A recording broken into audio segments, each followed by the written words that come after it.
Hello langga! Nakapagluto ka na ba? Kung hindi pa, tara, luto tayong chicken tinola. Pero bago yan,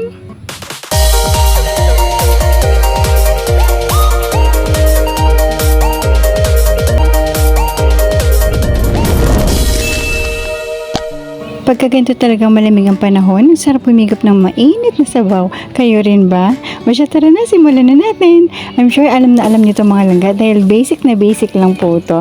Siyempre, igisa lamang ang bawang, sibuyas, at ang luya. At kapag sinabing tinola, mas masarap talaga yung maraming luya.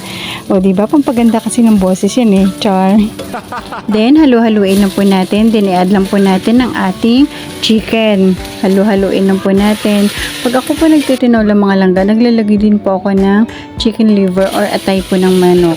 Mas maganda, mas masarap po kasi kapag may ganon. Pero nasa sa inyo na rin po yung kung gusto nyo. Takpan lang po sandali. Then, pag okay na, mag-add lang po tayo ng isang balding tubig. Isang kaserola lang pala. Char lang. Then, i-add na po natin ang ating veggies po. Papaya lang po nilagay ko dyan dahil marami po kaming tanim na papaya sa likod bahay. Yung mga veggies po namin mga langga, galing lang po kadalasan sa likod bahay namin dahil silang ganyo po ay mahilig din po magtanim. Siyempre, bibilihin nyo pa ba yan kung pipitasin mo na lang, di ba? Then, ayan po yung aming pechay. Siyempre, fresh from the garden din po. Then, pakuluin lang po natin. Naglagay lang po ng chicken broth cubes, then patis, at pag okay na, add na rin po natin ang ating dahon ng sili.